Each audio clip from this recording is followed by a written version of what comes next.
From high atop the battlements of Castle Curmudgeon, where you'll need to stow your trade tables and have your vomit bags ready because we're going to do a lot of air miles in the next 20 minutes. Good evening, Mr. and Mrs. America and all ships at sea. Welcome to the Blast Radius. Glad to have you with us tonight. And the genesis of this week's monologue is a question that somebody, I can't remember if it was Lady Curmudgeon or Daughter Curmudgeon, but it was a question they asked as we were all sitting around watching the ball game on Friday night.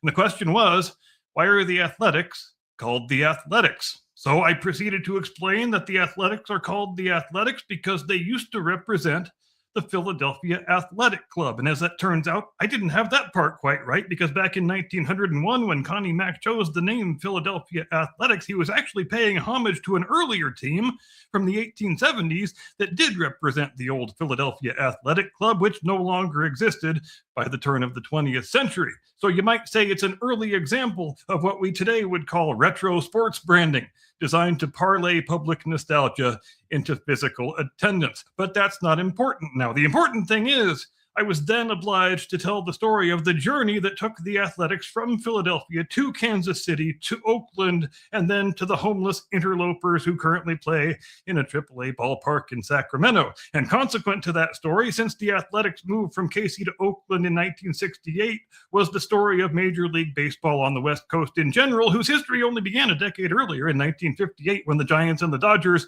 both told New York City to fuck off and duly relocated to San Francisco and Los Angeles, respectively. And for those first 10 years, the Giants and the Dodgers were the only major league clubs west of St. Louis.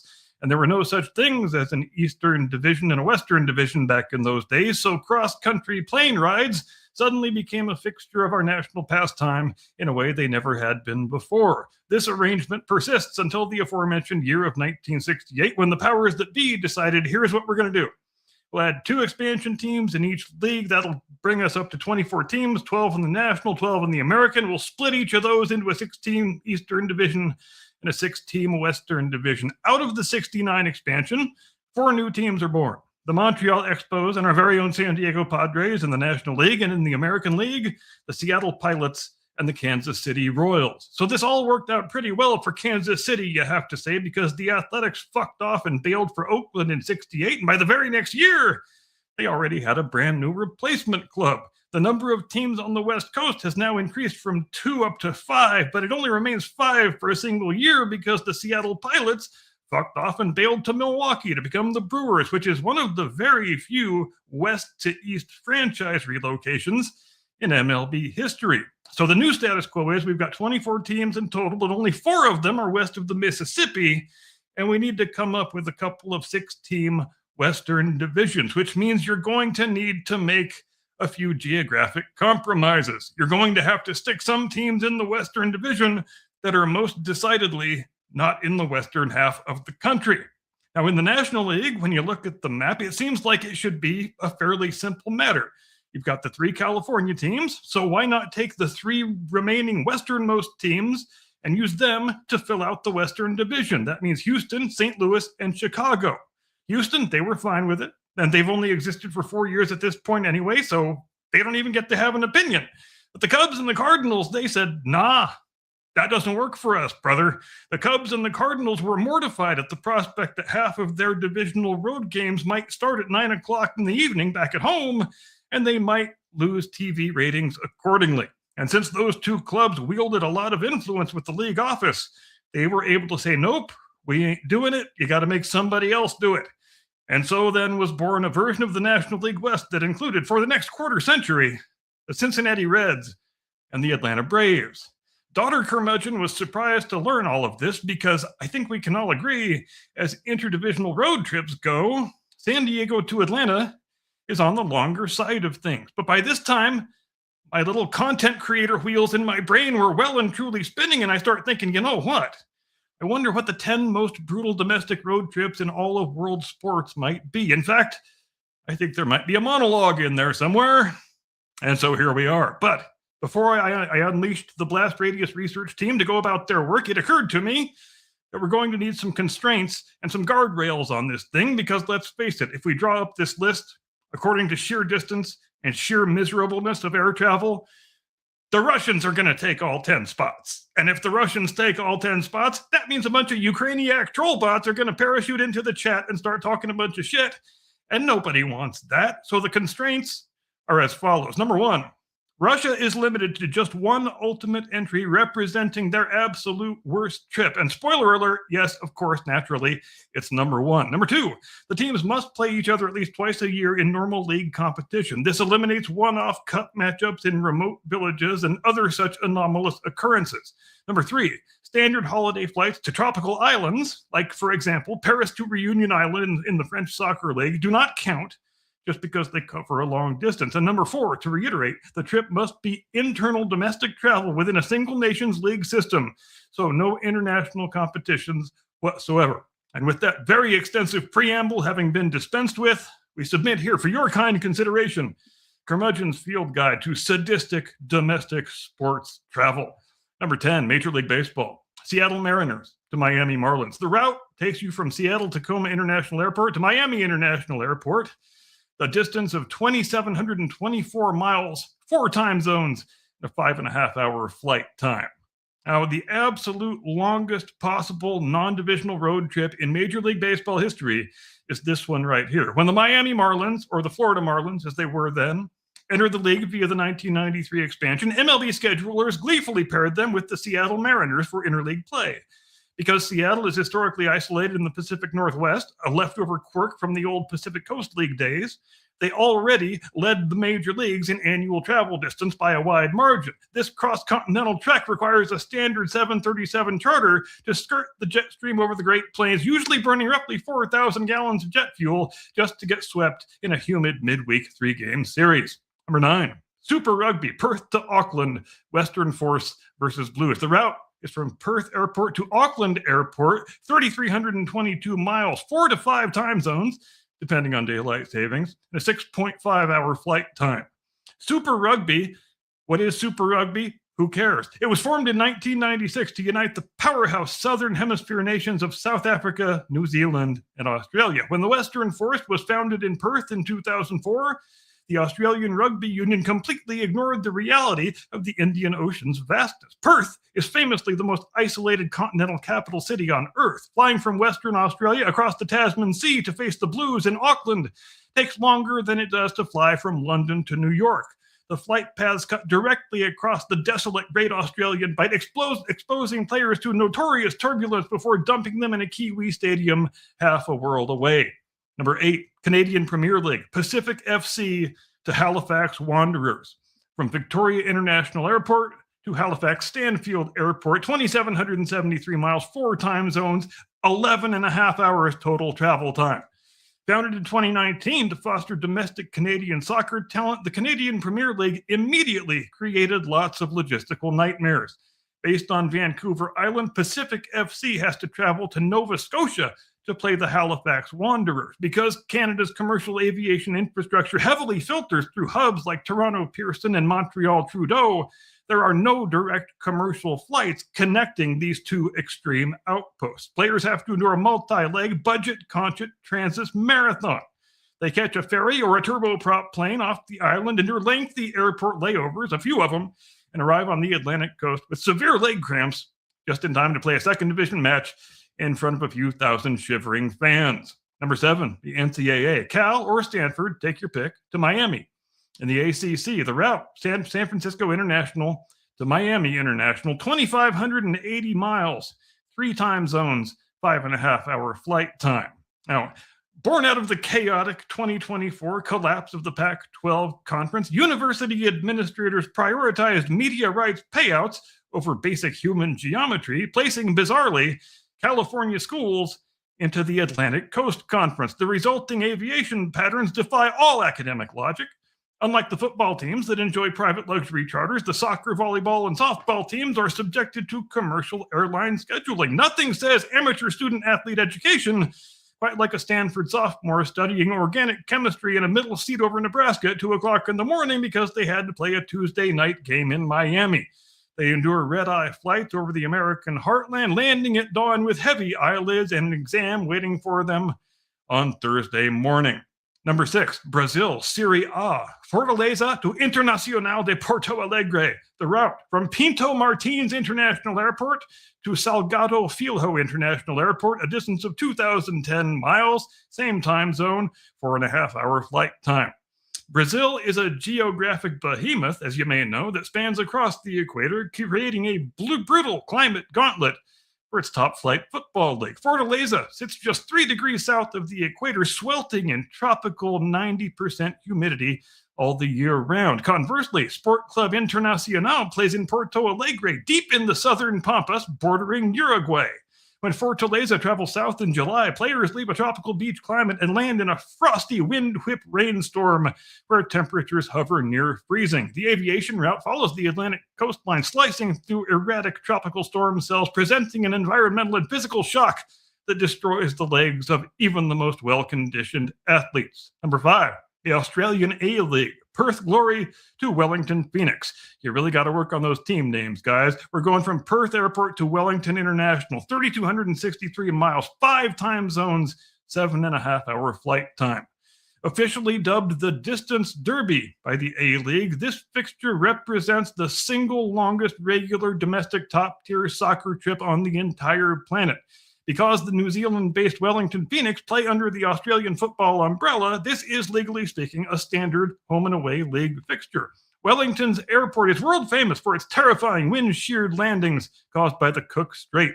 Perth and Wellington are so far apart, they don't even share the same season. You can leave Perth in the middle of a scorching summer day and land in New Zealand in a torrential autumn downpour, all for 3 points in some shitty domestic league. Number 4, the China Super League. Changchun Yatai to Shenzhen FC. The route is from Changchun Longjia to Shenzhen Baoan Airport, 1,812 miles, same time zone, but a 4.5-hour flight time. The Chinese Super League's map reflects the vast industrial scale of the country. Changchun Yatai is located in the far northeastern Rust Belt of Manchuria, where winters are dominated by Siberian winds and temperatures that regularly drop to 40 degrees below zero. Shenzhen FC sits on the subtropical southern border right next to Hong Kong. Because China uses a single unified national time zone, players do not face jet lag, but they do face massive atmospheric disruption. Teams routinely board an aircraft surrounded by piles of plowed snow, fly over the entire Yellow River Basin, and step off the plane into a stifling monsoonal heat wave that leaves them completely suffocated by the time of the opening kickoff. Number 3, Copa del Rey in Spain. CD Tenerife to any of the mainland teams, basically. You're only looking at about 1,300 miles here, but they're 1,300 rough miles and a 3.5-hour flight time. And here's the data for you. Geographically, the Canary Islands sit firmly on the African tectonic plate off the coast of Morocco, but politically, they are a constituent part of Spain. When the domestic cup tournament draws a matchup between Club Deportivo Tenerife and any of the northern mainland clubs, it sets off quite the aviation nightmare. Tenerife North Airport is notorious in aviation history for its heavy, low-lying cloud cover and sudden sea fogs. Mainland teams must fly over the open Atlantic, combating volatile oceanic crosswinds, only to trade the beautiful Canary sunshine for a muddy, rain-slicked pitch in the mountainous Basque Country or in Asturias, thoroughly questioning the geographic definitions of European football. Number 2, the USL Championship, Miami FC to Orange County SC. The route from Miami International Airport to John Wayne Airport in Santa Ana, 2,310 miles, 3 time zones, 5.5-hour flight time. The ultimate example of major league geography on a minor league budget. The United Soccer League, the USL to its friends, operates as the second tier of American pro soccer, meaning these clubs do not possess the multi-million-dollar private luxury charter planes found in the MLS or the NFL. When Miami FC draws a cross-country away day against Orange County, the players are booked on standard commercial flights. These 6'2" professional athletes find themselves crammed into economy middle seats next to crying infants and vacationing tourists. They face a 3-hour time zone loss going east, connecting through congested hubs and arriving with stiff lower backs just in time to play in a mostly empty, tiny suburban stadium.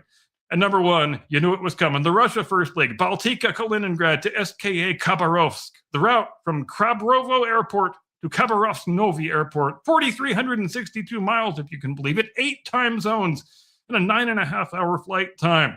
This is the undisputed, terrifying, absolute monarch of sports travel misery. Baltika Kaliningrad is situated in an isolated Russian Baltic enclave completely surrounded by Poland, Lithuania, and the European Union. SKA Khabarovsk is located in the Russian Far East, sitting a mere 19 miles from the Chinese border. To play this domestic second-tier league match, teams must fly a distance longer than a transatlantic flight from New York to London, all while dodging severe sub-zero Siberian airspace storms. This is not an away game. It's more of a geopolitical expedition.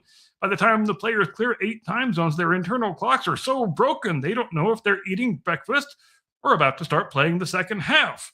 But in order to fully understand this, when you have to tell the story of why there is a little detached chunk of Russia sitting on the Baltic coast surrounded by countries that are not Russia. And the story, as these things so often do, begins in the aftermath of the First World War, when present-day Kaliningrad was called Königsberg, and as the name suggests, it was a very German city and the seat of the kings of Prussia for many hundreds of years prior to German unification in 1871. When the architects of the Versailles Treaty were establishing the new nation-state of Poland, the Poles said, damn it, we want ourselves a seaport, and the only way to give them a seaport was to bisect German territory and establish what came to be known as the Polish Corridor, which caused Königsberg to become an exclave that wasn't territorially connected any longer with the rest of Germany. Fast forward to 1945, the Red Army is overrunning eastern Germany, including Königsberg, and since Königsberg is the former seat of the kings of Prussia, Stalin decides that he wants to turn this former German royal capital into a monument to the glories of Soviet communism. And as part of the post-war settlement, he says the rest of Germany can go back to being Germany, but not Königsberg, because I am keeping that. First thing on the agenda was to change the name to something suitably Russian, so it duly became Kaliningrad. Next thing on the agenda was to dynamite Königsberg Castle and reduce it to rubble. And finally, we need to expel any Germans that remain in residence and replace them with some Russian transplants. As a result of all this, today, Kaliningrad/Königsberg is one of the most interesting, but also the most culturally incoherent cities on the face of the earth. It's a place where if you walk a mile in any direction, you will see remnants of the Prussian royal period and remnants of the early German Confederation and German remnants of the First World War and its aftermath, suddenly giving way to remnants of post-Second World War Soviet communism and the post-Soviet Russian Federation that supplanted it and controls the place to the present day. I feel confident in saying it's probably the only city on earth where lots of Russians live on streets that still carry the names of German kaisers and kings and princelings and dukes. Needless to say, next time you're in the mood for watching a weird European travelogue video on YouTube, that is a good place to start. But it is also where our journey ends for this week. And I told you we were covering a lot of air miles. I think it was around 26,000 in total. We began in San Diego, wound up in Russia. We touched just about every other populated continent in between, didn't we? Yeah, even Africa, because Tenerife was on the list. So here's a big shout out to our crack Blast Radius research staff for another job well done. Anyway, that is all I've got. I thank you, ladies and gentlemen, as ever, for your kind attention. I now convey you into the loving embrace of my distinguished colleague, your illustrious co-host, the one and only, your friend and mine, Mr. Caucasian Sasquatch. Tactical nuke incoming!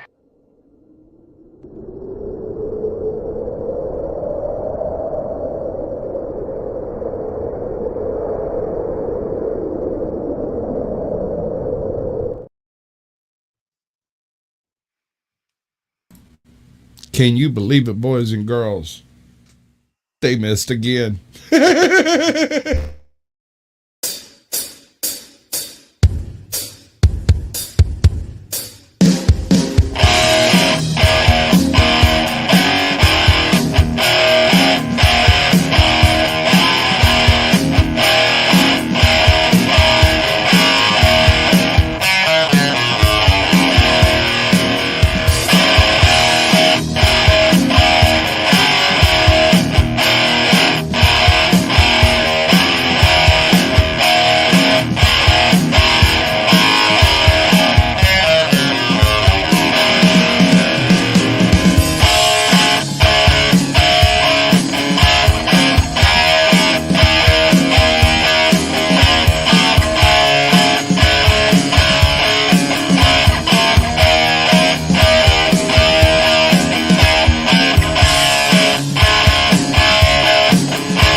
Good evening, ladies and gentlemen. Welcome to the Blast Radius. And Captain Curmudgeon is angry with Hollywood again. What could possibly those guys have gotten up to this time?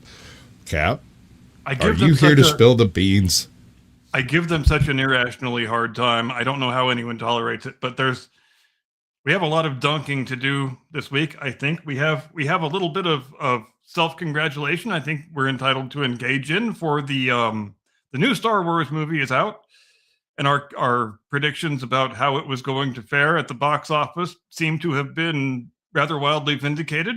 I wasn't really expecting it to get no help from the critics, who normally, fall all over each other to praise Disney Star Wars products, no matter how god-awful they are. But it seems now even that goodwill has run out, and I guess now it is an appropriate time to start writing the post-mortem on the Kathy Kennedy era at Disney Star Wars, since obviously this is the last product that was conceived and produced under her leadership. And what an appropriate epitaph it is, going down in absolute humiliating failure, having hollowed out the brand and wrecked it just about as badly as a formerly beloved brand can be wrecked. But although we do need to do a bit of dunking on that, there is other dunking that we need to do this evening, ladies and gentlemen. We need to dunk on Steve Colbert, because who doesn't love dunking on Steve Colbert? If you haven't seen that video of Trump dumping Colbert. I'm a fan of low-hanging fruit. If you haven't seen the video of Trump dumping Colbert into a trash dumpster, it's chef's kiss. That's why AI is a wonderful thing. Videos just like that. Anyway, if you haven't seen it yet, do watch it. Maybe we'll show it to you if you haven't seen it.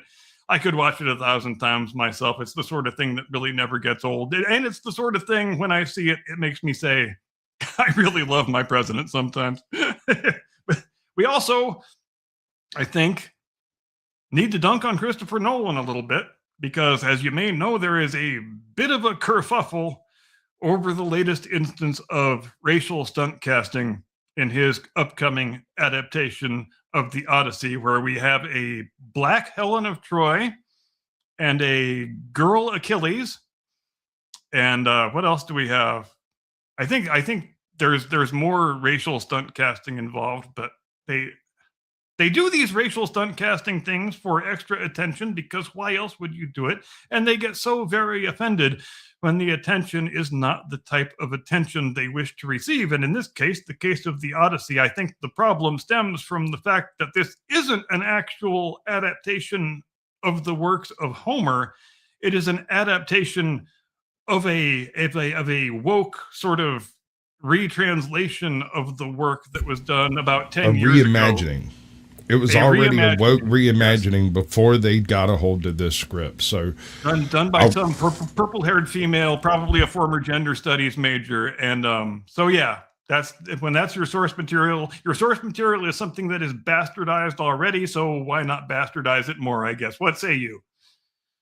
Well, I was of the opinion that when they did The Wheel of Time, that The Wheel of Time was already so woke and so gynocentric that they couldn't possibly do it any damage. And boy, they showed me. And that's showed me, but good. Yeah, that's kind of the same thing I just mentioned to you backstage about. Full disclosure, folks, I forced myself to watch an entire episode of Starfleet Academy, which is the show they made when they decided the other new Star Trek shows just weren't nearly woke enough. And yeah, there's a lot to unpack there. Believe me, if you haven't seen it, I don't think I could really do it justice. But my favorite character in the thing is not the barefoot captain who likes to curl up in the captain's chair with a nice book. It is the flamboyant black gay pacifist Klingon, which I think, is it possible to have a character with more woke intersections than that? I don't think it is. But God forbid. Is it possible to have a pacifistic Klingon? I don't think it is. It is not. A Klingon like that would be killed in early adolescence, I believe. Before then, yeah, it would probably be a lot like Sparta. If they thought there was any chance of him being a flamboyant homosexual, they would just chuck him into the canyon and let him be eaten by the Klingon dogs, because that's what militaristic societies do, after all, is it not? But I guess I guess we just can't portray the Klingon civilization the same way it has been established in the last 40 years of Star Trek, because it wouldn't be progressive enough. So we have to have our Klingon character be a black homosexual who wears eyeshadow and enjoys bird watching. Am I making that up? I wish I was making that up, but alas, I am not. So, have you heard anything yet about the Mando movie? Okay, I have a confession to make. Forgive me, Captain, for I have sinned. I am going tomorrow to watch the Mando Grogu movie. It's a date, me and my wife. It's a date. There is no shame in that, because if nothing else, you were going to get content out of it. Okay, sure. You're not wrong there. Here's the reason why I got a bad taste in my mouth for the whole Mandalorian franchise. Just within, not just, Star Wars, yes, but specifically Mandalorian. The first season. The first season proves they know how to write. The second season proves they refuse to do it. Yes. Because the first season was outstanding. Dude, they redid Kurosawa 7 different ways. They did George and the Dragon. They did, St. George, ain't it? They did all the classics, bro, in that one season. And I know that's kind of a cheeky tongue-in-cheek kind of, hey, but they did it so well. Well, and there's even a lot of Sergio Leone in there, and the spaghetti westerns are a huge influence on that first season, and it works absolutely brilliantly. It's fantastic. I couldn't remember his name, that's why I didn't call him out. But we can't have nice things, I guess, especially not when Kathy Kennedy's in charge, because we know what happened. The Mandalorian came out. They did the first season. Everybody was over the moon, loving it. They said, finally, here's some good Star Wars content that everybody likes. And then Kathy had to go sticking her little fingers in the pie, and little by little, it just, there started to be causes for concern, and the causes for concern got bigger. And then by the time you get to the end of the second season, it's, I know a lot of people liked the last episode of the second season. There are things about the second season that I like, but I think by the time they got to the end of it, we were just in a big grove of memba berries, just gorging ourselves on nostalgia. It goes a little deeper than just the member berries of pop culture and Star Wars cinema. It goes deeper because they are straight up robbing words from previous authors in the extended universe. Dark Troopers, right? They're a thing. They're a thing. They are their own thing. That's not what they're described as, but kind of sort of is, but not really. I guess it's culturally distinct, so it can't be copyrighted or something. I don't know. And isn't that where the Darksaber comes from? And isn't that, as a matter of fact, where much of the Mandalorian civilization comes from, as far as what we know about it? So the Darksaber, if you want to get into some deep lore on that one, it's something of a one-off mystery. It's a thing. Some people can carry it. Some people can wield it like a normal sword, and other people just cannot fucking get the handle of it. It just doesn't. It is impervious to damage, can hurt anything. It's essentially a solid lightsaber that you carry around because you really can't stick it in a scabbard or anything like that. It doesn't really work, right? So like you pokey things with it and things die. I mean, that's just only how they managed to put a handle on it. I'll never understand, but it's that thing. And so it became sort of like Mandalorian's Excalibur. It was what was the sign of transition after the helmet became the thing, because for a long time, the Mandalore was this one dude who ruled over the Mandalorian Empire, and he had, a handful of like little army units that run around doing stuff and keeping the peace and crap like that. But his most powerful function is he had something called the Mando 100.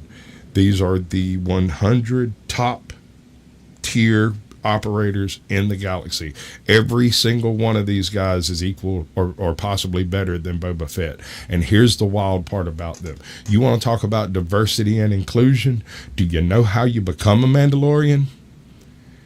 They find you as a child on the battlefield, having survived something that has killed your entire fucking city.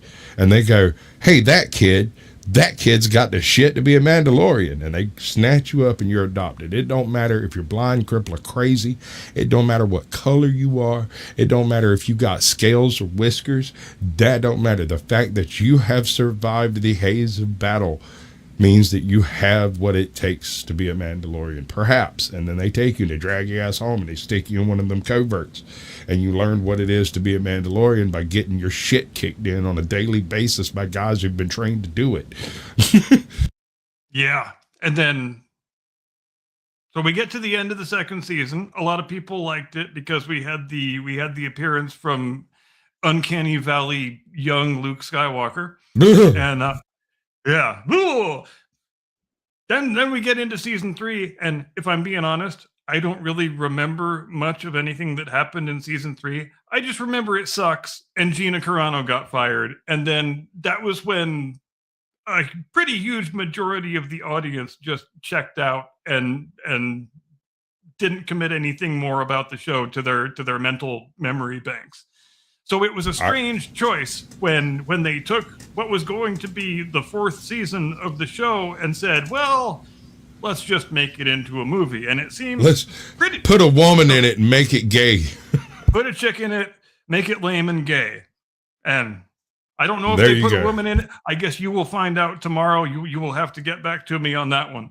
But it has been so long. It's been about 4 years since that show really had any presence on the cultural landscape. So it wasn't difficult to prognosticate that it was going to have a hell of a tough time at the box office, whether it sucked or it didn't. It was pretty clear it was going to suck, but even if it was good, it probably would have struggled to come up with a good opening weekend, even though they gave it just about the graviest slot you possibly can. Memorial Day weekend. I guess we'll see how things turn out when tomorrow is over, but it's not going to look good for the studio. That's for damn sure. But the thing that has surprised me is that they don't even have the shilltastic movie critics from the mainstream media in the tank anymore, like they have ever since The Last Jedi. Because if you recall, The Last Jedi was really when we first saw that phenomenon of the critics just being absolutely in the tank for anything that Disney Star Wars did, because they wanted to maintain their access and keep getting little perks from the studio and keep getting invited to premieres and media events and whatnot. But that gas tank seems to have been exhausted now, because Last Jedi is 9 years ago. The week before that thing comes out, that was the most rhapsodic bit of nipple rubbing that we have ever seen from the shilltastic mainstream movie critic press, because they were telling us this is the absolute best Star Wars picture ever. They were just over the moon. It is the absolute best thing that's ever been in this universe. It's going to revolutionize filmmaking. Rian Johnson is a giant balloon-headed I have genius. a question. Go ahead. How the fuck are you supposed to identify some shit from a dagger on a coastline that's being constantly eroded by massive storm surges? And how is it not fucking obvious that it's in the goddamn Death Star that's sitting there? Yeah, couldn't you scan that motherfucker from orbit and be like, bloop, bloop, bloop, oh, there's a big chunk of Death Star down there. That's where it is. And you know what? You're fucking right. Yeah, The Rise of Skywalker was a real piece of work, wasn't it? And the dagger thing, how are you supposed to take that seriously? You get the feeling that there's no oversight going on here, that they have written the script and they are going to go shoot what's in the script, and nobody has picked up the script and read through the script and said, wait, this is fucking stupid. We shouldn't do she happens to be standing on the exact right part of the coastline, and looking at the stupid dagger in the exact right way and from the exact right angle. And how did she know she was supposed to do this anyway? Well, I guess that's a rhetorical question because she is Rey and she knows how to do everything. But still, it's fucking stupid. It's the Force, man. All right, so here's what I hope happens. Here's what I'm praying and hoping happens. In the Star Wars universe, there is a group of beings referred to as the Whills. These beings are, depending on who you talk to, either a race of super intelligent people who have elevated beyond the material, or planetary type intellects that are existing on one planet in order to have friends. Either way, they have this thing that they do every now and then when they come across a serious nexus of the Force where they can't see past a specific point. They will literally create a artificial Force simulation with every living thing in the galaxy represented and play it out to see what might happen. And then they do that a quadrillion, billion, million times. Sort of like Doctor Strange fighting, right? I was just going to make that reference. And isn't there a fan theory that says Yoda is one of the Whills? It's I mean, yes. And that's the thing is, like, they're not necessarily a particular species. They're just individuals amongst the galaxy that have become some potent in the Force that they have sort of super navigated the living world. They are no longer a part of living and dying. They are now part of the Force, and often they're all found together on this particular planet that you can't find because they don't want you to. They literally alter it. They're not on the map, right? John, they're that powerful. Go ahead. John brings up an interesting question, and it's something I was going to mention as part of the Kathy Kennedy Disney Star Wars post-mortem, that she was not out the door for 5 minutes before they went into whatever the Star Wars land is called at Disneyland, Galaxy's Edge, something like that. Doesn't matter. Right. But they went in there and absolutely scrubbed that place of any evidence of the sequel trilogy and brought in all the original trilogy characters that people actually like. And that had to be intended as a backward slap to Kathy, that they waited not even 30 seconds after she was gone but before they scrubbed the place of all evidence of her tenure, which for people like us, it's kind of fun to laugh at. But as far as the question of how much money they have lost, that's I don't know, that's probably incalculable. But when you factor in, especially what was it called, the stupid hotel, what was the hotel thing called, the Galaxy Cruiser or some shit like that, like something like that, $5,000 a night hotel where you just have to be around a bunch of I don't know what people were expecting to get. Go ahead.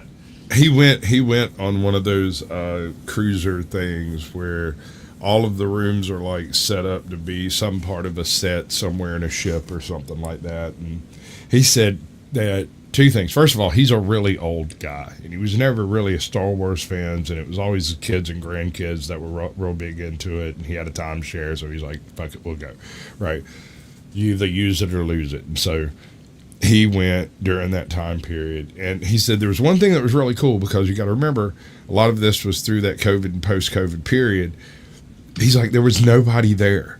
He's like, we get down there and the whole freaking hotel is completely empty, and we get to wander around freely all over this spaceship that's like 10 different spaceships, but it's also just this one spaceship from outside, and you can go to all the places like that you see in the movies.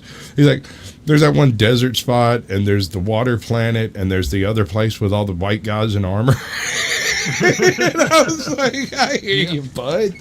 Yeah, I watched a couple of travelogue videos from Star Wars YouTubers who went and stayed at the place, and it looked like the most goddamn depressing thing I ever saw in my life. And I just can't conceive of paying the amounts of money that they were charging for that horse shit and actually being satisfied with what I got afterwards. You know what I see being their biggest mistake? What's that? So for years, Disney cartoons and properties, generally speaking, were driven towards children and young adults. They transitioned back to post Bob Iger from Disney children to Disney adults. They were going after the actual breadwinners rather than the children of the breadwinners, and in so doing, they've lost a generation, maybe two. They didn't look forward. And it's hold on, it's I'm really, not done. Go ahead. The problem is you hook those Disney adults as children. You don't need to work them over any harder. You can't make more of them. The only way to make more Disney adults, breadwinners spending money on your products, is to be children's stuff again. Wholesome, virtuous. I mean, Hans Christian Andersen isn't exactly the most virtuous source, but at the same time, at least it was done in a artistic and rendered fashion, you know? Right. And the trouble with, granted, there might be short-term gains in turning all of your marketing energies toward cultivating the phenomenon of the Disney adult, because that is a phenomenon now. And they are the weirdest people in the whole wide world. Why am I echoing?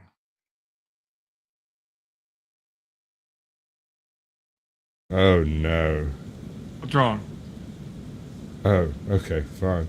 All right, let's see if my camera's working now. There we go.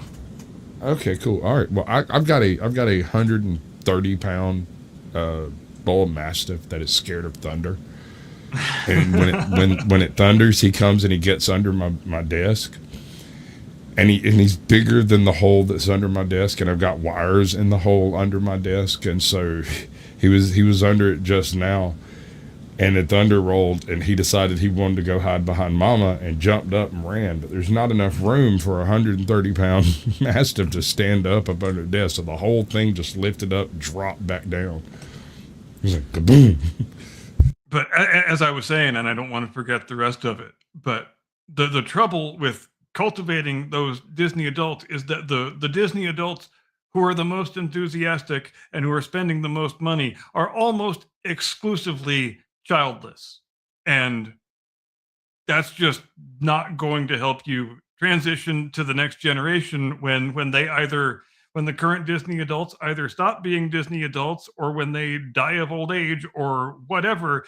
You're still going to have a pretty big hole in the youth market, especially when normal people are really a lot more reticent about exposing their children to Disney products than they used to be, because Disney has become basically, in many respects, a child grooming syndicate in recent years, where they just want to queer and trans your kids and expose them to non-normative sexualities, and rather than wholesome family entertainment, which is how they built their entire reputation. But we know how this old deal works. We just, the wokesters have to find brands with lots of customer trust and good reputations built up over decades, hollow it out into a convincing skin suit, and then just wrap themselves up into it and make it a vehicle for woke progressivism.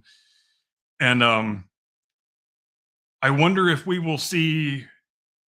I think we're probably certain to see them dial that back to some extent under the new CEO, but I wonder how noticeable and how swift it's going to happen, because the most nervous people of all are probably the big shareholders right now, because they're probably don't want to lose money anymore. Nobody wants to lose money, but especially if you have it invested in a company that is supposed to be a reliable earner that can never go wrong, and it's been made to go wrong. I'd like to do a shout out to Hippie Auditor. He went through, what was it, a double or triple bypass like day before yesterday, and he was up streaming yesterday. Damn. And that man is an absolute unit. And I want to say this. It's a very dangerous procedure, but at the same time, you're pink, bro. You're pink. The very second I laid eyes on you, I said that man needs to go for a walk. That man, you just got you a triple bypass. He just got him a brand new lease on life, bro. That shit was killing him. Well done, sir, and we wish you a full and complete recovery, which it looks like you're making. Just try not to overdo it. Is all I'm saying. Just stay right there doing as little as possible for the next week or two.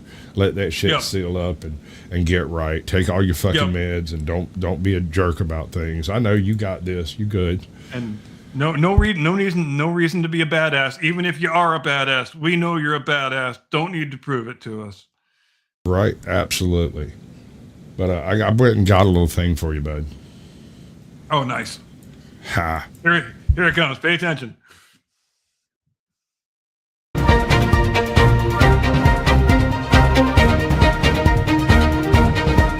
Wait a second. I got the wrong video. This is a bunch of still frames. You need a better producer. What a wonderful still frame. That was pretty good, though. See if I can figure this out. I'm trying to get one that's not off to India Today. Good play, my friend. News.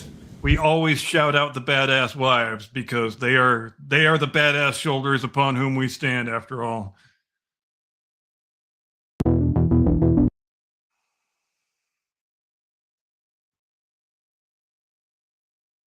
All right, I think I got this. Let's try this one more again.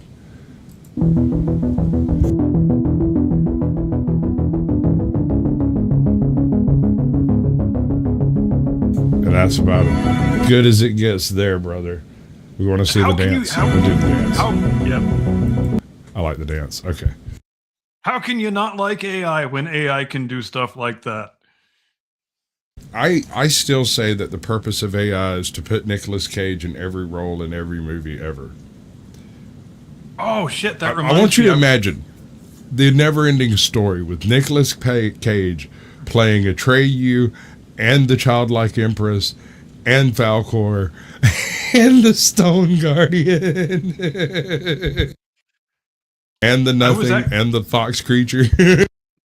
Speaking of Nicolas Cage, I'm reminded that I was planning on checking out Spider Noir this weekend because I've heard pretty good things about it. Have you checked it out?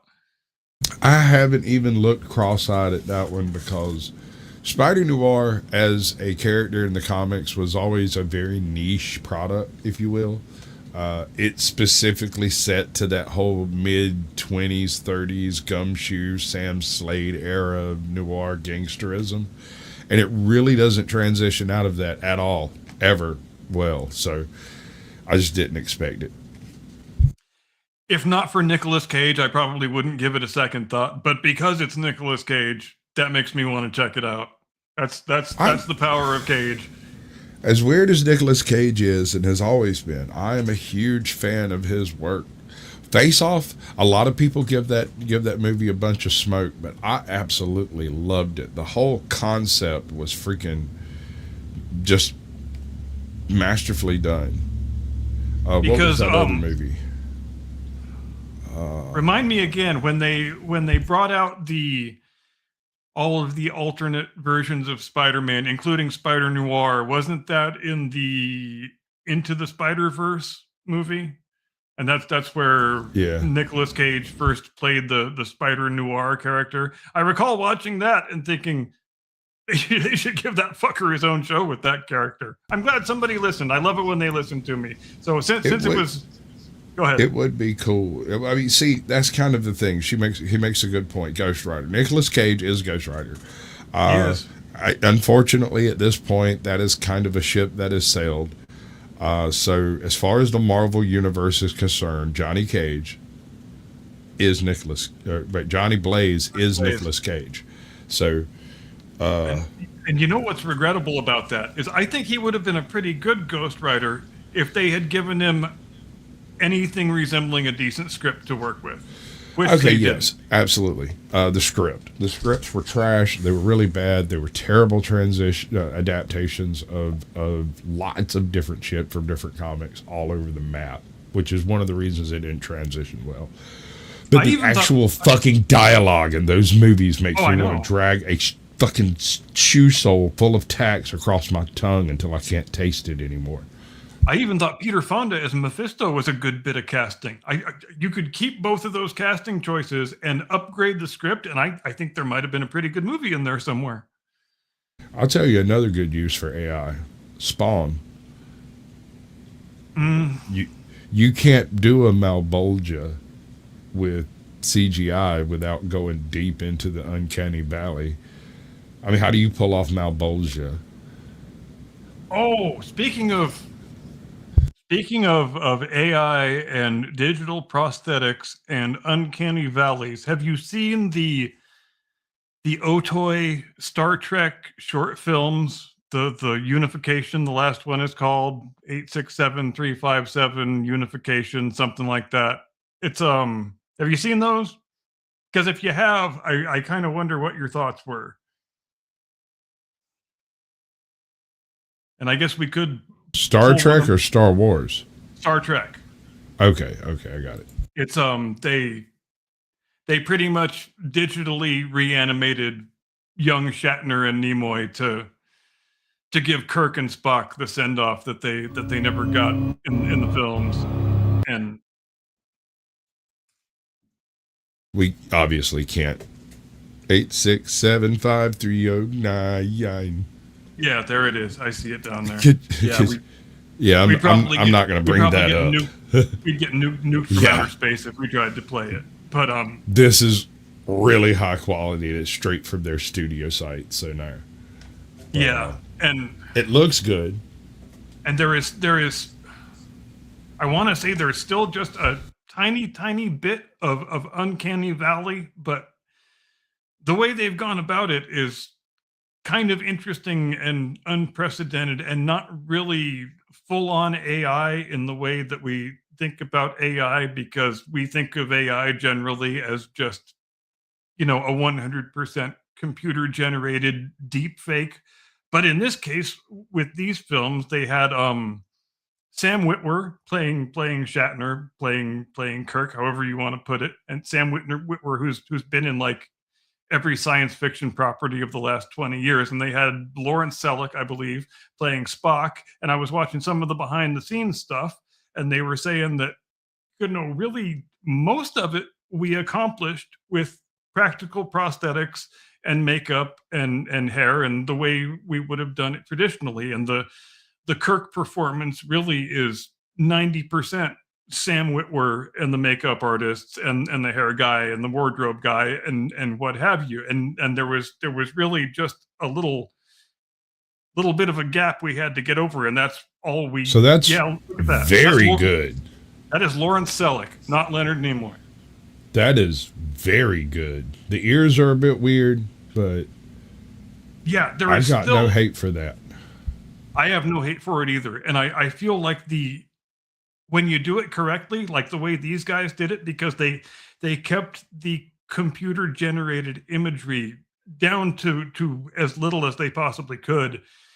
And I think it shows in the final product, as you can see on the screen, because would it ever occur to you to look at that shot and say that it's not either actually Leonard Nimoy or an AI deepfake of Leonard Nimoy? Because I never would.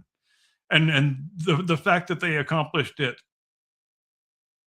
using All right, hold Go on. ahead. There's a little bit here.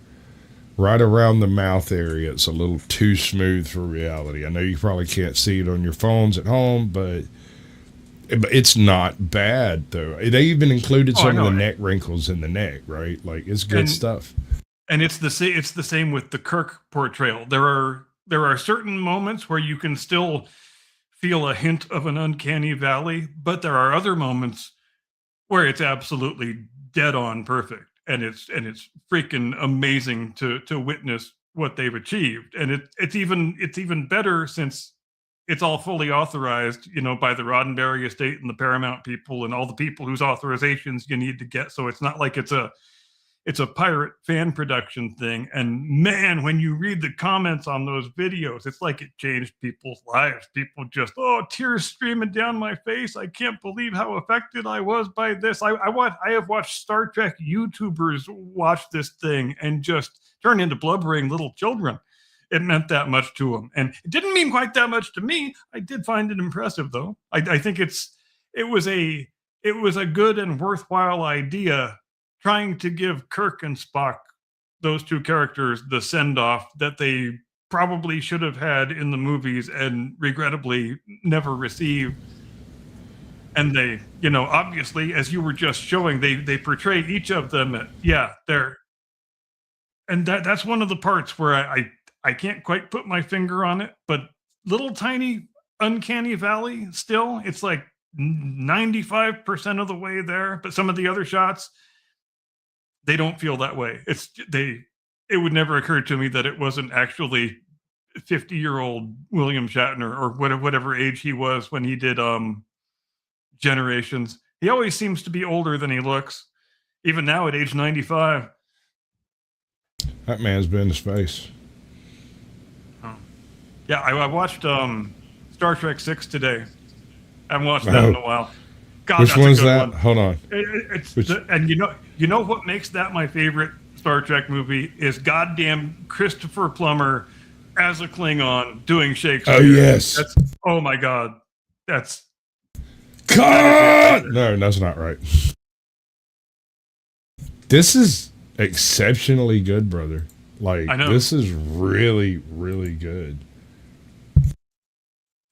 And they got Robin Curtis back to play Saavik, and they are implying also that she and Spock had a son when they were doing the Ponfar boogie on the Genesis planet, which I guess was a story element that was supposed to be in. I guess it was actually in the script of Star Trek 4, but it didn't make it into the final edit. I think they shot it. Yeah, I think they might have shot it, and that's because it's kind of confusing when you watch the theatrical cut of the movie why Saavik remains on Vulcan and doesn't come back to Earth with the rest of the crew. And I guess that's the explanation, is that she was staying back to have Spock's little Spocklet, and right. And it's a pretty big story. Okay, element. hold on. Go ahead. I'm gonna risk 3 seconds of this. Fingers crossed. All right, so I want you to notice the stance Homeboy is standing in. I know.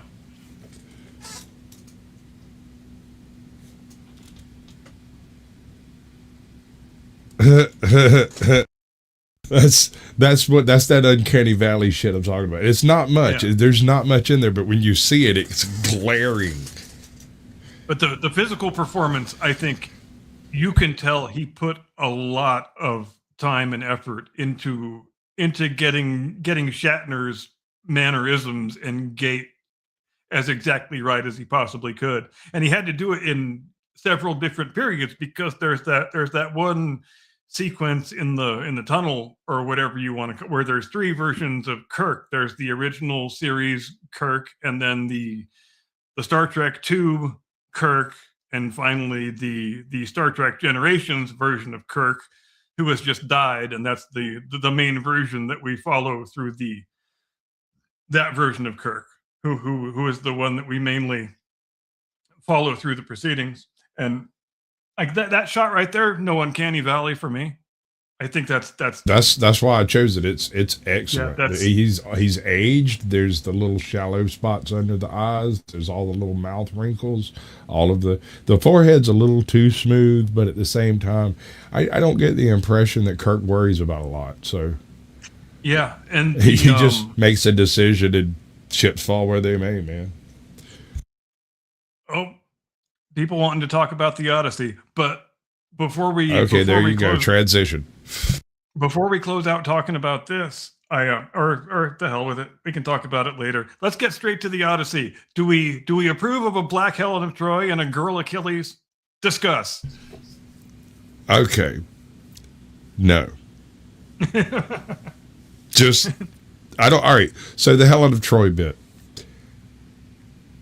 No, she wasn't black. I mean, we have busts and paintings of this woman. It's not like she's completely unrepresented. We have like 36 literal descriptions of this woman's beauty because people traveled across the Mediterranean to go to court to lay eyes on her like a fucking pop star.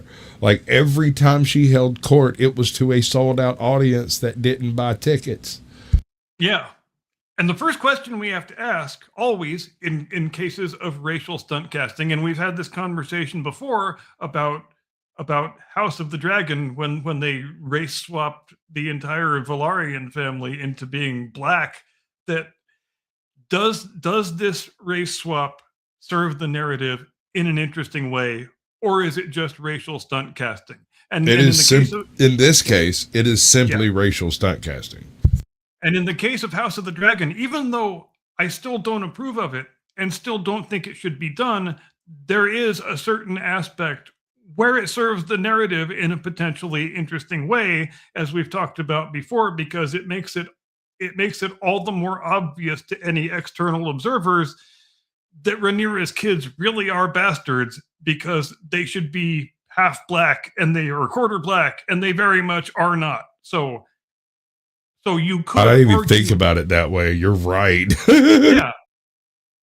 So there is some level on which you can argue that race swap actually serves the narrative in a potentially interesting way. But a black Helen of Troy does not. A female transgender Achilles does not.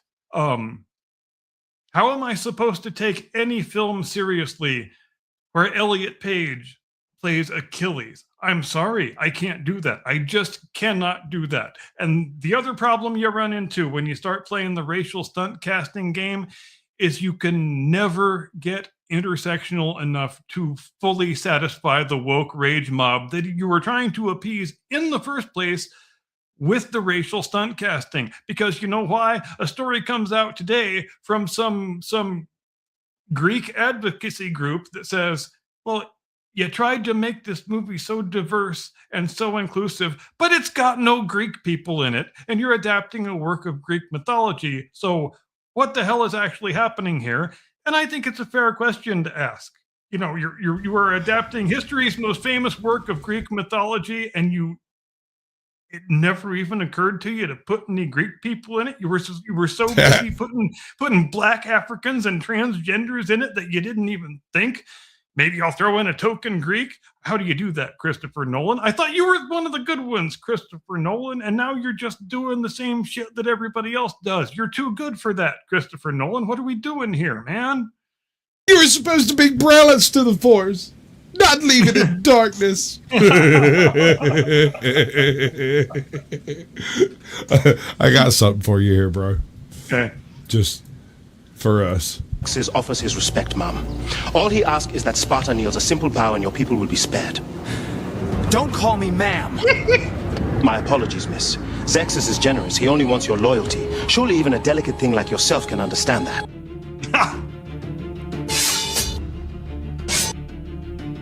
I said don't f***ing misgender me. Ma'am, calm down. No need to get emotional.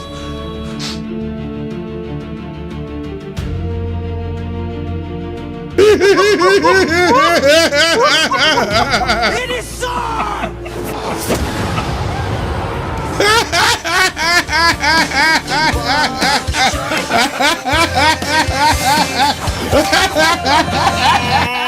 This is just too good. Dude, now I want Dylan Mulvaney to really be in the movie. Kinda.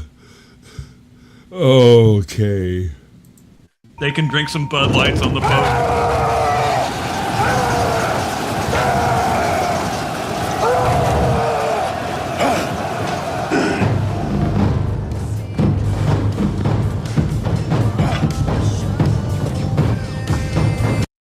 You hear that, right?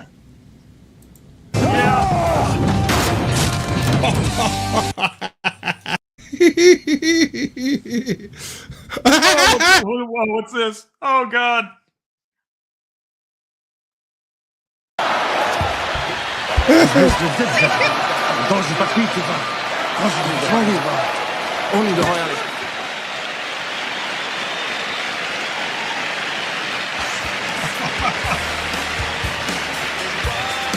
Bro, this is what AI is for. This Oh, is no. exactly what AI is for.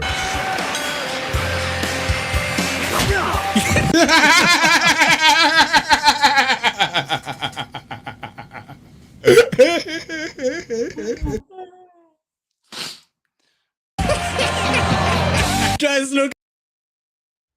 I don't even mind YouTube being taken over by AI slop as long as it's good AI slop. This is the kind of AI slop I approve of. Curmudgeon's thumbs up for this kind of AI slop. I am in favor of it. Agreed. Hold on. Let's find out who this guy is. I just kind of picked him at Alex Asoon.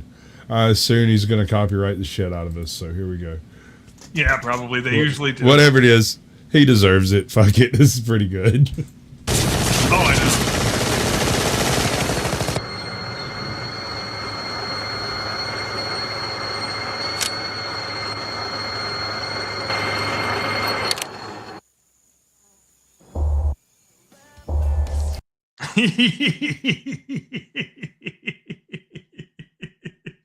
That's savage. That's so savage.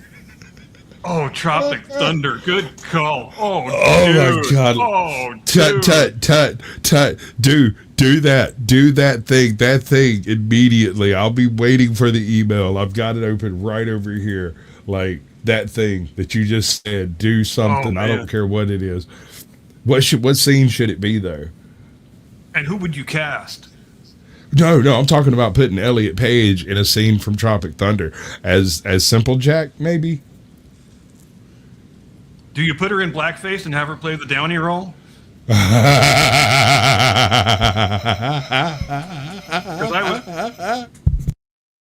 Dude, that's the scene. That's exactly the scene you do. Do Elliot Page. George Washington to come in and do the damn voiceover for that character. Nah, man, you do the scene where he says, I'm a dude, pretended to be a dude, pretended to be another dude.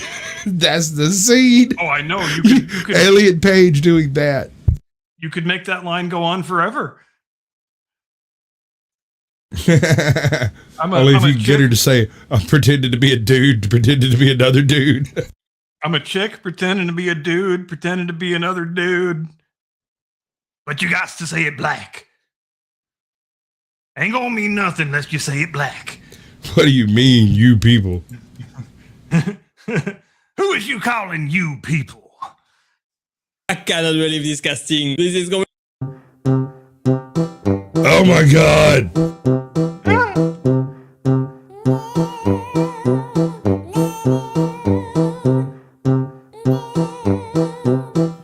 Oh my god, dude. Throwing Dylan Mulvaney in there is just hilarious.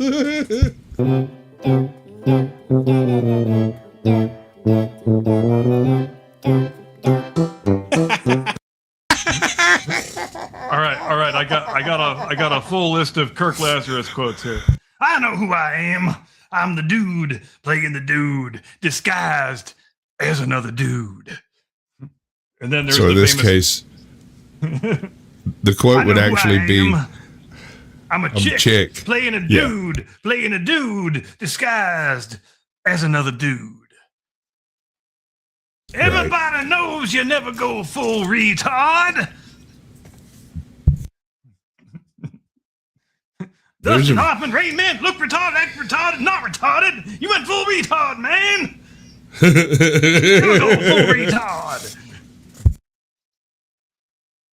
Same thing done happened to me when I played Neil Armstrong in Moonshot. They done found me in an alley in Burbank trying to re-enter the Earth's atmosphere in an old refrigerator box. what is this one? This Philadelphia? What is this one? Oh, what is that one?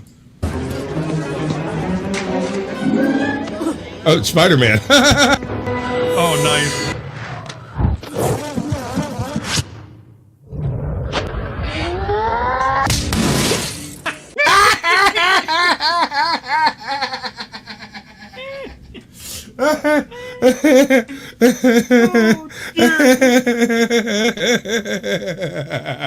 I'm sorry, I shouldn't laugh at people abuse. Oh God! Now my mind's just spinning trying to think of movie scenes to put Elliot Page in. Oh God, please do, please, dear God, do. And in one of them, have her ask for money for us, like straight out of like the kill scene, directly into pitching, like a carnival barker. Or if you really wanted to get freaky with it, you could have Elliot Page go back and play former Ellen Page characters, like you. Hard Candy. No, that's not it. What's the Oh one? yes, absolutely. Hard Candy, Juno. Juno, that's the one. The pregnant one. Juno, that's the one. Yep. Crazy good. Man to man, I shall be the victor.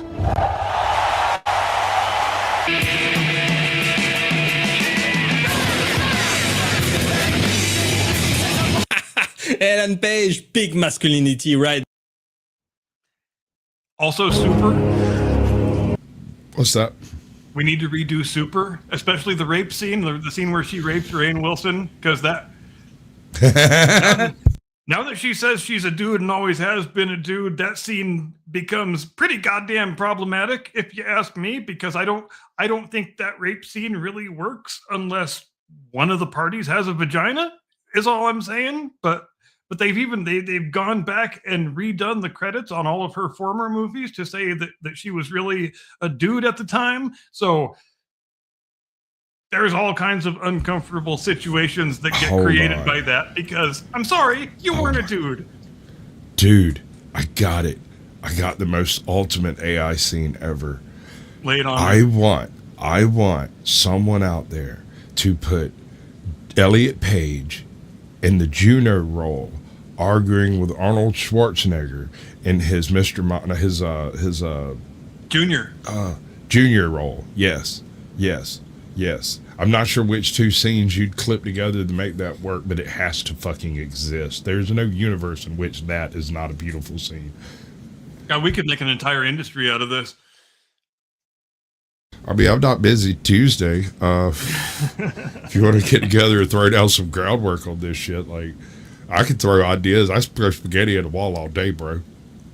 I mean, Elliot Page as Rocky Balboa is probably one of the ones I would have thought of, so I'm glad somebody thought of it before I did. What about... That's a good one, too. Yeah.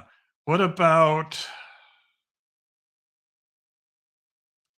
Did they already do Elliot Page in Predator?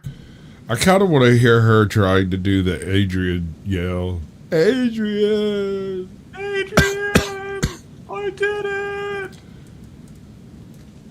Yeah. AI.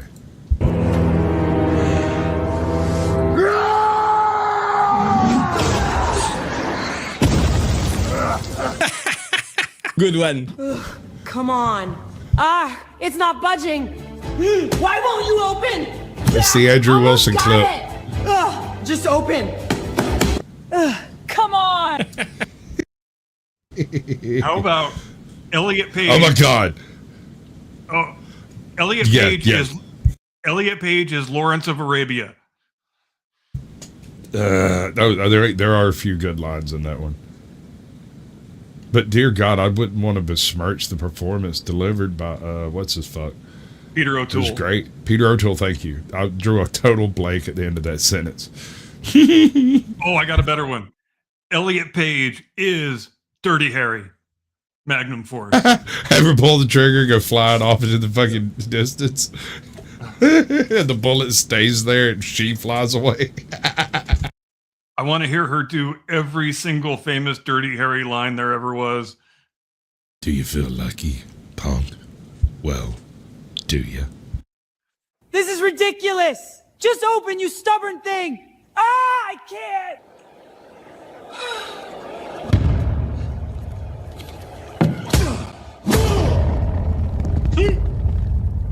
KO. This idea was also explored in a book called Black Athena. I think people should read it, which... Are you familiar with that book? Yes. Well, I haven't read it. I have a vague understanding of what it's about. I tried to read it, and it's essentially an Afrocentric purview of the Hellenistic world as though it had sprung from Africa and not from Greece. I think the only people who read it were Black Cleopatra, Black Anne Boleyn, and Black Queen Charlotte. No, Black George Washington read it, but he said it was trash and we shouldn't pay attention. No shit like that. Damn right, that book was trash. You goddamn right, that book was trash. That's pretty good. I like that. Argues that classical Greek culture is heavily indebted to Afro-Asiatic and Near Eastern roots. I actually taught Greek mythology to 8th graders. No, you didn't. No, you didn't. Shut the fuck up, you fucking stupid cunt. I will agree with the statement that you were in the same room with 8th graders. I don't believe you taught them anything. Mr. Mom is a great film, and I will brook no disagreement on that. What about? You ever see Mr. Bob? Oh yeah, of course. It's great. I remember. I remember when they first announced the casting of Michael Keaton to play Batman, and everybody said, "You're gonna have fucking Mr. Mom play Batman? You're serious right now?" I hear you. No, I heard that shit too, and I was one of those guys who went, "Oh no, he's gonna fucking kill it. He's gonna kill it, bro, because he's Batman." Yeah, right? I mean, I still don't like those movies as much as everybody else seems to, but the he's not the problem. He did fine. No, he's not the problem. Those movies in that time period were specifically designed by Tim Burton to appear to be directly out of the comic book panels that they were derived from. And while it was an interesting artistic choice, in the long haul, I don't think it aged well. But at the time, they were huge, bro. What I about? gotta get this woman off the screen. Yeah, no, I will, however, listen to that clip. What you just said is one of the most insanely idiotic things I have ever heard. At no point in your rambling, incoherent response were you even close to anything. Once again. Anything resembling the truth. Hold up, this guy's great. Have you seen this dude? And the view completely ridiculed itself. All right, well, it's 2026 and casting for movies is more of a business decision than an art decision. And even though this strategy has been disproven like 10 years ago, it's still gonna take us like 20 years to figure it out. What strategy? Thank you for asking. The strategy that if you want to get gay and Asian and black and white people to watch your movie, you don't actually need to cast gay and Asian and black and white people so they feel represented. You just need to make a good movie. All right. Yeah, we still don't get that yet. The audience has made it pretty f***ing clear by now that all they care about is good content. They don't really care about political correctness and representation and casting. Especially if that political correctness or representation and casting comes at the expense of authenticity or quality of the movie. Exactly, but since we care more about the advertisers and the customers, f*** them. All right, let's get into it. It's way too on the nose, bro. Nah, let's just have a black Helena Troy. It'll be fine. Everybody will love it. I'm Christopher Nolan. I can get away with it. Wrong. Sorry, Chris. You have overestimated your own reputation. Right. Do we have any women representation in the movie? Yes, Anne Hathaway. Beautiful. That probably makes up for any bad female casting we have. All right, moving on. Charlize Theron. Awesome. But seriously, you can stop. Mia Goth. Please stop. Zendaya. God damn it. Black representation. Yes, Lupita. I said black, not Mexican, but we could Probably use some of that. She is black. Really? Lupita? What's her last name? I'm not even gonna try. I'm not trying that. Oh, okay. She's black. Oh, okay. Excellent. Play. I was thinking the most beautiful woman of all time, but then I thought the most beautiful woman of all time probably doesn't have hair. It's too bad this Lupita chick has hair. You're gonna love what I have to tell you. Men. Boo. Boo. Right. But So what he says, Rowan with this casting. What was Christopher Nolan thinking? This movie should feel cinematic, larger than life, and instead it already feels weirdly. It should feel mythic. There is nothing mythic here. Personally, I was hoping they were going to have Brie Larson play Helen of Troy. I wouldn't have crashed as bad as those casting they did. The non-existent flat ass that launched 1,000 ships. It just rolls right off the page. You know, I don't even have a problem with the Black Medusa, to be honest. I mean, I know, but I know. I get it.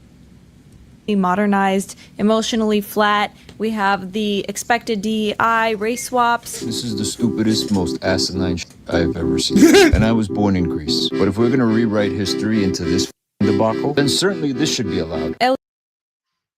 Wait, can Ryan we Gosling. Can Hold we on, expand dude. this? Go ahead. Ryan Gosling. But if we're going to rewrite history into this debacle, then certainly this.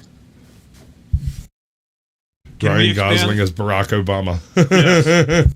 Oh, this fall, Jake Gyllenhaal is Martin Luther King. Co-starring I have Paul a Rudd as dream. Jesse Jackson. And then we can remake Roots with an all Icelandic cast. Right? Garth Brooks is Kunta. Kunta Kinte. Glenn Powell as Chuck Berry.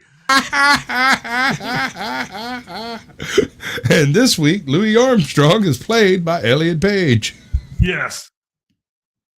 No, I want to expand the Elliot Page thing to television, and I'm saying Elliot Page in Knight Rider. Actually, since the car was the badass in that, it might work. It might work. The problem is Hollywood's obsession with filtering every classic story through current ideological trends and contemporary. We all know this. Chill out. Wait, did you see that? What are those? What are those? Why is he wearing a Squidward meme helm? It's like hot Squidward. Elliot Page as Robert E. Lee. Is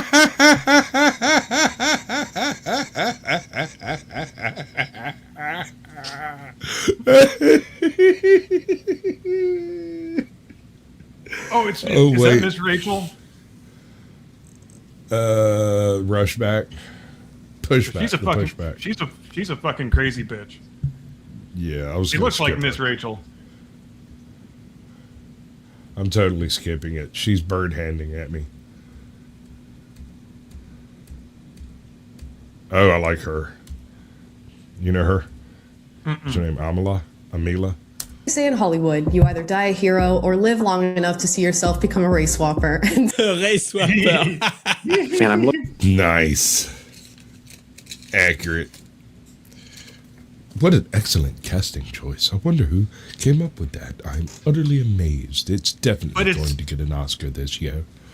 It's interesting to note, I think, on the matter of racial stunt casting, that nobody ever really attempts a substantive defense of it. The people who are in favor of it, they don't really make any attempt to articulate why it might serve the material in a new or an interesting or a worthwhile way. All they do is attack the moral character of the people who have a problem with it.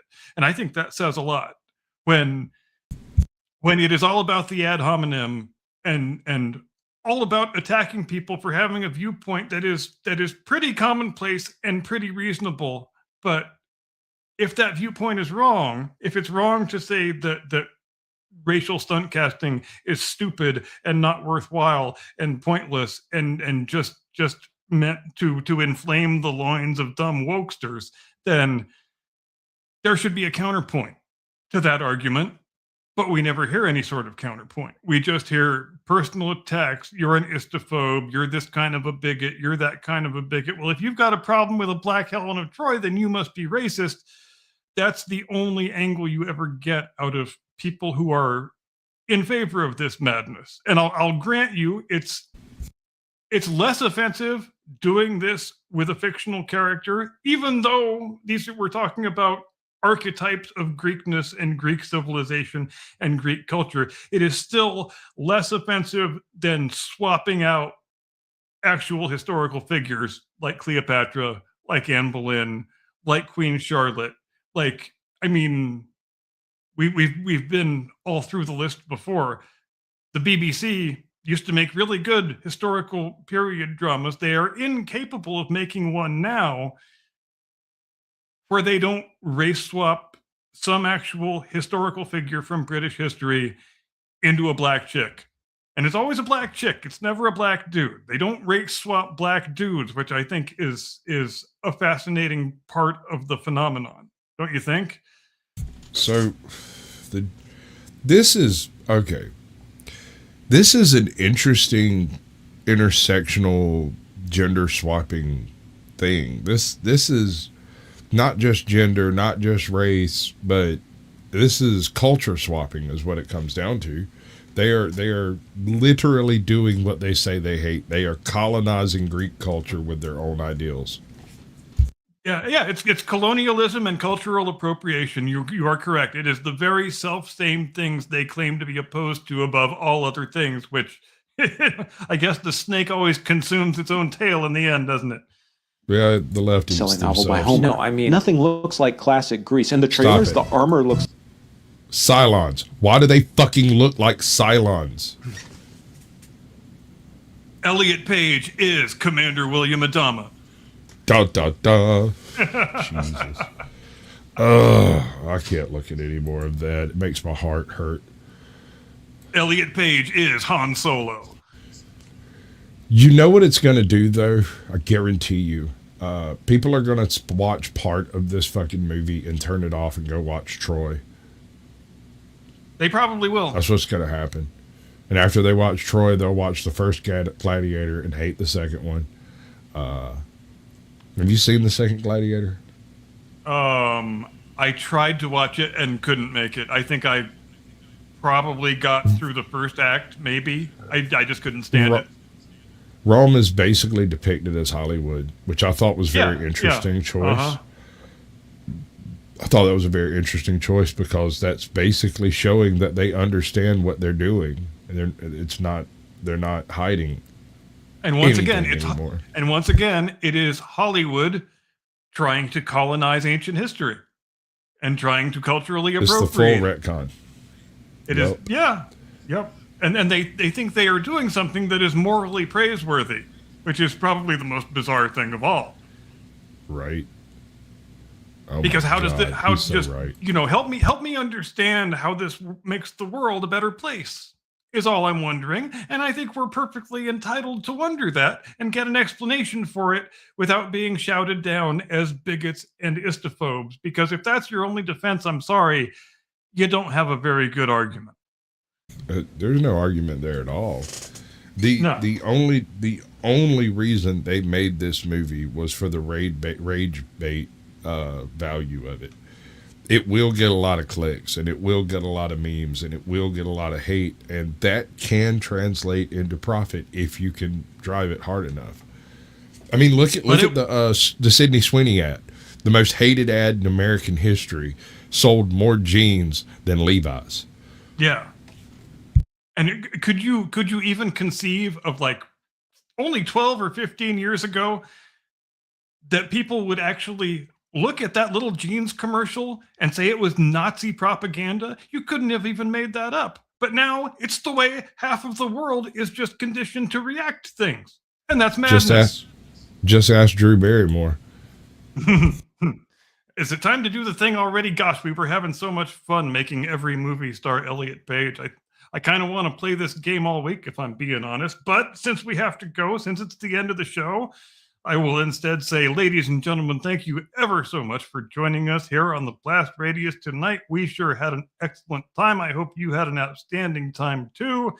Hope everybody has a wonderfully edifying Memorial Day tomorrow. We obviously doff our caps to everybody who gave the last full measure of devotion in service of our country. We remember their service and their sacrifice, always, never to be forgotten. Have a great remainder of your week. We will see you back here next Sunday, 8 Eastern, 5 Pacific, as we always do. See you later. Do not comply.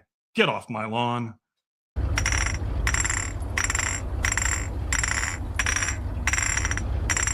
Warriors, come out to play.